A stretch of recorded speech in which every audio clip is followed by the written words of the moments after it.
You know what time it is. I'm live.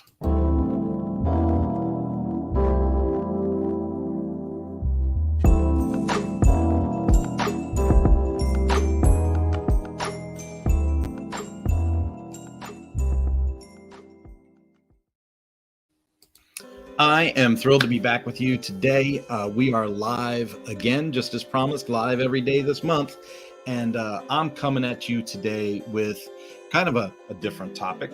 It says, politics ain't just for politicians. Politics ain't just for politicians. So if you would like, I would love for you to comment or participate or jump in and join in here with me. But the topic I wanted to kind of touch on today was it doesn't seem to matter what scope of life you're in right now. If you are online, if you're having conversations with people, if you're at the food store, something's going to come up in conversation that is going to seem like politics. And like I said, politics isn't just for politicians any longer. I recently, in fact, just participated in one, and it's kind of funny to me. It says, well, this is, I don't know if I should start with their response or start with what I did. So anyway, let me give you the what I did. I'll give you the what I did. There was someone that worked at Automatic under WordPress, and they wrote a whole farewell blog about how they got canned at their job after having good reviews, even though they would object to things routinely with upper management.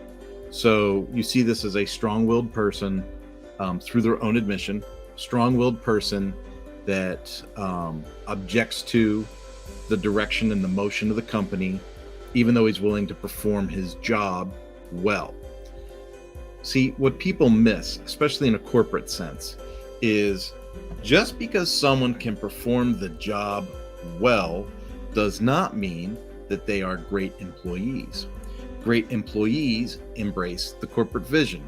Great employees push forward the corporate vision. Great employees bring positive energy to the table. They bring that certain essential value that some refer to as soft skills. Okay. Now, does that mean you can never disagree with the boss or you're going to get labeled and kicked out and thrown out on your butt? No, that's not what that means. But you got to read between the lines. When someone writes a blog post that says, I routinely, didn't like the direction of the company or didn't like the way that they did something, you have to say, okay, so this person was fired by their own admission, right? That this person was fired without cause, and they had these great reviews in the past about great work done, even though they had put in the article that they had routinely objected to or argued about processes and direction and assignments and tasks and things like that. So if someone is bringing negative energy to a team and you are in charge of building a team and you're in charge of marching forward with the corporate mission, whatever that corporate mission is, and you're forward with marching that corporate mission forward, if there's people on your team that are being negative, even though they're performing the task, if they're being negative and having a negative influence on the team, they don't fit anymore. Okay. So what I wrote was, as somebody that's done the corporate hiring and firing and somebody that's been let go, I feel secure in the idea that there is always information that is not presented, right? You read this guy's post, but you don't see anything from the people that let him go. You just see the employee's post, right? And I said, that said, there's a reason I started my own agency. There's a reason I don't have a corporate job. Would I take another corporate job? Yeah, if it was a great fit, I would take a corporate job. If it was just an awesome fit, the work was good, the people were good, the culture was good. If there was just an awesomeness to it, I'd be in. Sure, I'd give it another thought. But in reality, the politics of the office have kind of outgrown me, or I've outgrown them, one of the two. Now, what I found interesting was I thought that was kind of an innocuous post. I thought that was just kind of a, hey, you don't really see all the details here. Um, you don't see all the details. I choose to work for myself. Like, there's going to be a lot of politics in this one. That's kind of what my post is saying. It's saying there's going to be politics on their side, their side, and everywhere in between. This is one of the reasons I choose to work for myself. So I get this response. This sentiment is how employers get away with this stuff. There must be a reason, or they must have done something to deserve it. Yes. Yes. There must be a reason, and they must have done something to deserve it. Yes. You're absolutely right. But the sentiment isn't how employers get away with this stuff. Employers get away with this stuff because it's their business. It's their business.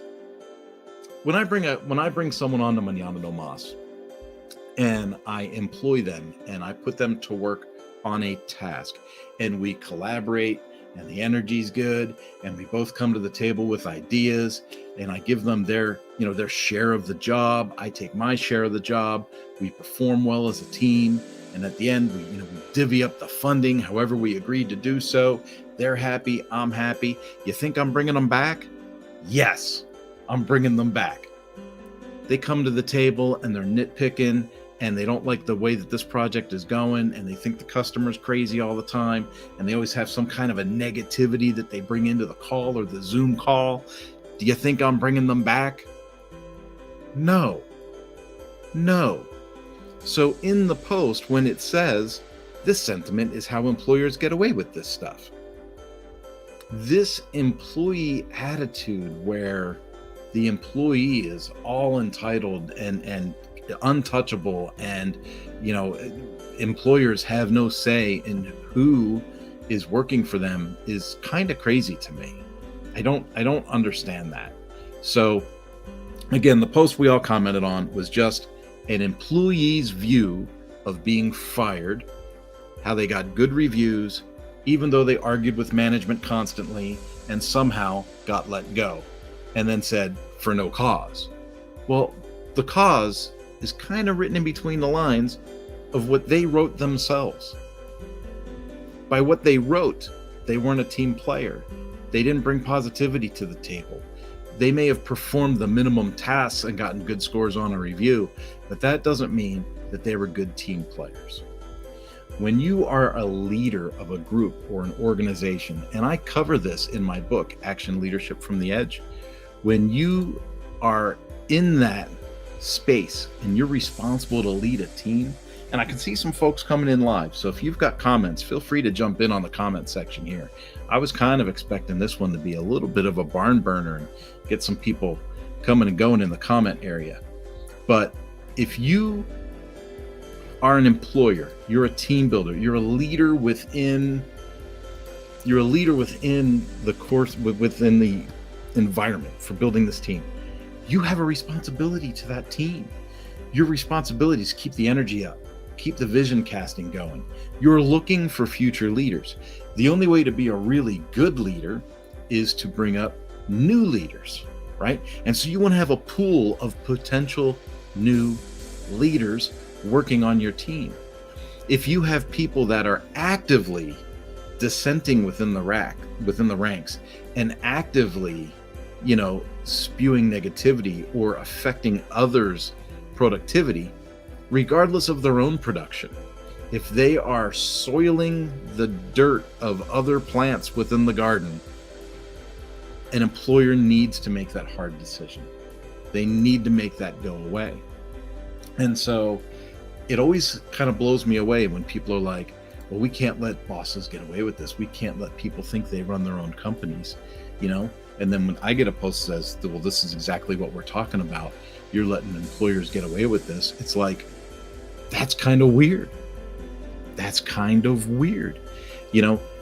I think about how hard it is to own my own agency. And bear with me here. I'm not belly aching. I'm not crying the blues. All I'm saying is it takes a lot of effort to run your own business. I'm married. I'm in Southern California. I got 2 kids. I got to pay for this house. I got to keep the cars on the road. Got to pay for insurance. You got all these things going on. You got all this stuff pushing on you. And in the midst of all that, you're like, I got to find next month's customers. And while I'm finding next month's customers, I got to make sure this month's customers' work is getting done on time. And I've got to oversee people on different tasks and make sure that things are getting done. I got to be popping and grooving, moving and shaking. Now, fast forward 5 years, fast forward 8 years from now, 10 years from now. When there's a building somewhere that's got 10 cubicles in it and 8 people working there, and we're generating $2.3 million in agency work in a year, everyone's going to sit back and go, well, I don't know why we're going to let Kurt make the decisions on how to run this place. It should be up to us. We're the employees. Without us, this place wouldn't turn. That's a great mentality when you're in the cubicle. Okay. But there's a difference between a cubicle mentality and an owner mentality. And unfortunately, a lot of people seem to miss the boat on what some of that is. Folks, once you've made the sacrifice, once you've put your name on it, once you have, I'm going to move the family halfway across the country just to increase our business margins. People are like, you're going to do what? Well, why am I struggling to pay Southern California money while growing a business when I could be paying some other state's money to grow a business? I mean, let's be real. In Southern California, you got to be bringing in 6 figures a year if you're just gonna be here. And I know that that's hard for some people to grasp or to understand, because you can live in places like Missouri, Kansas, parts of Texas, Arkansas, Ohio, Iowa. You can live in some of these places and literally make $35,000, $40,000 a year and keep that nut going, right? You can be sustainable on it. Are you getting ahead? Are you growing? Are you thriving? Maybe not, but you're keeping going. You're not stressed out with, am I going to make the rent this month? Am I going to be able to, keep the car insured? Those are, that's a big difference between the financial situation of Southern California and growing your business somewhere else. Now, some people would say, hey, what about revenue? Think of the revenue difference. If you leave Southern California and you go to one of these other cheaper states, think of the revenue difference. Well, see, that's just it. Most of my business is online. Most of my business, including the public speaking, is online. So I can do the job from anywhere. One better for you, if I move to one of these cheaper states, and again, we could say them all day long, right? Kansas, Missouri, Arkansas, Ohio, Idaho, think of that whole Midwestern area there. There are some really affordable places to live, especially if you work remotely. And so if I can get into that region and still pick up the public speaking gigs, well, now I've got travel from the middle of the country to wherever in the country, like from Kansas to Las Vegas, from Kansas to New York, from Kansas to California, from Kansas to Colorado, from Kansas to Florida. That's a whole different picture than from LA to Florida, from LA to New York, from LA to New Jersey, from LA, even from LA to Las Vegas. It's a drive. It's not a big deal, right? But the difference between LA to Vegas and Kansas to Vegas isn't that huge. See? So there's a travel advantage based on the type of speaking that I do to be centrally located in the United States. Even Colorado's looking pretty good. There's some places in southern Colorado that are really, really affordable. Now, as a business owner, if your business is online and you are lowering your expenses, you are really doing what? You're increasing your margins. Okay? So now think about what I said at the beginning of this video, talking about politics ain't just for politicians. I'm on here making a live, and I'm talking about the money it takes in Southern California, which leads us to our economic structure, which leads us to the homelessness, which leads us to being led by a left liberal agenda. And you can see how quickly that conversation will devolve into a political discussion even though I'm supposed to be talking about running a WordPress agency. You see, today, more than ever, you got to be really careful about how you portray things or the way you speak about things.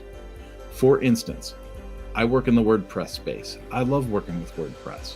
I'm more of a conservative-minded person overall, but I still work in WordPress, which is an overwhelmingly kind of liberal audience. And so when I apply to be a speaker at WordCamp or a speaker at some kind of WordPress meetup group, sometimes they're really happy to get me because I bring value to the conversation. I have a book on leadership. I'm really well known within the membership and learning site development areas and all of that. But I'm also a 56-year-old white male, and I'm married to a female. Okay, so I fall within that demographic that everybody supposedly hates. I'm in the one unprotected demographic. So if I sign up for a summit that's going to be for anywhere in the WordPress space, if I sign up for that and that summit has 4 or 5 other white dudes like me, oh, the mob is coming. The mob is coming. Why did I accept the gig? Why didn't I make room for somebody else? Why am I speaking? What value do I bring that someone couldn't bring that's from some other walk of life? And here's the deal, folks. When they say that, I say politics ain't just for politicians, and they're like, well, it's not about politics. I'm just stating what's right. It's like, well, what is right? Yes, I'm a white male, but yes, I have a family to support. I have a female in this house that I have to clothe and feed and take care of and keep a car insured for. I got kids that I'm raising, a male and a female, right? And so just because I am the person that I appear to be doesn't mean that I can't bring value or that I shouldn't attempt to bring value. I shouldn't sidestep my opportunity for promotion and to build my agency because I might be taking the breadcrumbs from somebody else. That's not what business is about. So there's a way in business to be a good person, to be generous, to contribute to the environment, to the ecosphere. That there's a way to interact within a group or network of people without being all caustic and toxic. But you can't discredit yourself or create a disadvantagement for yourself in the process. And so when I say politics ain't just for politicians, it's just a big deal to make sure that when you speak, when you post, you've given it a thought and you're aware of what might come back. Like I said, I made kind of what I thought was an innocuous comment, and what I got was, well, this is why employers get away with what they get away with. I mean, you're and it came right at me. And I was like, wow, folks, I could show you 20 other posts in the last month that kind of have a similar bend to that, right? And so remember, all of us are in politics, whether we want to be or not. And when I say it that way, when I say that politics ain't just for politicians and we're all involved in politics, whether we like it or not, well, then shouldn't you be true to yourself and just make your own opinion really solid? I would encourage you, and I'm coming up on 19 minutes here, so I'm going to wrap this up pretty quick, but I would encourage you, sit down in a quiet room, play a little noise like what I got going in the background here for music. I don't know if that's distracting for you guys or if you like it or what, but quiet room, a little space. If you do it like this, I use the Remarkable tablet. I'd write myself a list, but even just a legal pad and a pen, and just write down 5 or 10 hot spots in society, and then legitimately figure out, where do I fit in on these hotspot issues? What are my real thoughts? How do I really feel about this? Here's a perfect example. Politics ain't just for politicians. During the pandemic, politician after politician after politician, celebrity after celebrity after celebrity got on TV, got on the radio, got up in front of people and said, shame on you if you're not wearing a mask. You should always be wearing a mask, blah, blah, wear the mask, the mask, the mask, the mask. And then we would see all of these videos popping up all over the place where these people that were yelling at us were getting together in big groups, parties, dinners, movies, trips, all kinds of stuff. And what's not there? Masks. They weren't masking up. They were just telling us to mask up. And then they'd all pose for a picture and put their masks on. That's politicking, right? Politics ain't just for politicians. A ton of people did the same exact thing. I have friends in the medical industry. They would have to wear the mask at work all day long. Mask and gloves and shields and all this stuff. And then they would leave the hospital and they would pick up their kids from daycare because you know what? They were essential and daycare was essential. Everybody's together, no masks, swapping kids around, right? Getting together, having a couple of drinks with the neighbors, blah, blah, blah. No masks, no nothing, no cares, no concerns. Get to the hospital, all the crap comes on, right? And we'd say, oh, well, that's policy. Okay, where did the policy come from? It came from the politicking. And it came because so many of us have an opinion, have an educated standpoint, and chose to keep it to ourselves. Maybe we were afraid the mob was going to come after us. I don't know. But folks, I mean it. Politics ain't just for politicians. You got to keep your eyes open, keep your nose to the grindstone. You got to be cognizant of how you participate in social, and you got to be ready for when it comes back. You know, what I put to that response when I got that, I put, that's interesting that you would comment on my input in that way. You can see that I chose to stay away from corporate after my own experiences, but you assume I am laying blame on the employee. And then I wrote, politics isn't just for politicians, and I thought, that's the name of this live. You see, when they chose to respond to my post in a way that said, see, you don't like employees, you're all pro-employer. And I was like, I just said I refused corporate positions.